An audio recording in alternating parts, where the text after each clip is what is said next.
కృష్ణా జిల్లా మోపిదేవి మండలం అయోధ్యలో సీతారామ కళ్యాణం అట్టహాసంగా జరిగింది.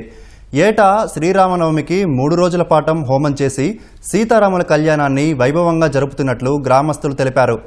3వ రోజు స్వామివారి ఉత్సవ విగ్రహాలకు కృష్ణా నదిలో పుణ్యస్నానాలు చేయించి కళ్యాణ మహోత్సవం నిర్వహిస్తున్నామన్నారు. ఇది ఇక్కడ రావడానికి ఐలాండ్గా ఉండేది, అందుకని అయోధ్య అని పేరు పెట్టారని మా ఫోర్ ఫాదర్ చెప్పారు. 85లో పటం పెట్టుకున్నాము. 2003లో విగ్రహాలు మేము కంచి నుంచి తెప్పించి ఇక్కడ ప్రతిష్ఠ చేసాము.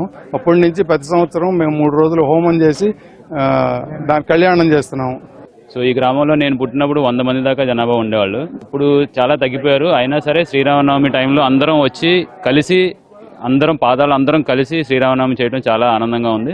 శ్రీ హనుమత్ సీతా లక్ష్మణ భరత శత్రుఘ్న సపరివార సమేత శ్రీ కోదండరామస్వామి వారి యొక్క దేవస్థానమందున ప్రతి సంవత్సరము కూడా 3 రోజుల పాటుగా ఈ యొక్క కళ్యాణ ఉత్సవాలు జరుగుతూ ఉంటాయి.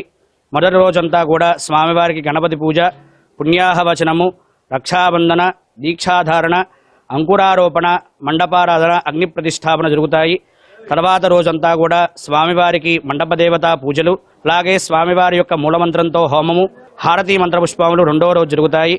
3వ రోజు అత్యంత వైభవపేతంగా స్వామివారికి నది తీసుకువెళ్లి స్వామివారికి అభిషేకములు అన్నీ కూడా చేసుకుని ఆ తర్వాత స్వామివారి యొక్క కళ్యాణాన్ని ఈ యొక్క గ్రామంలో ఉన్నటువంటి భక్తులందరి చేత కూడా స్వామివారి కళ్యాణాన్ని జరిపించుకుంటారు.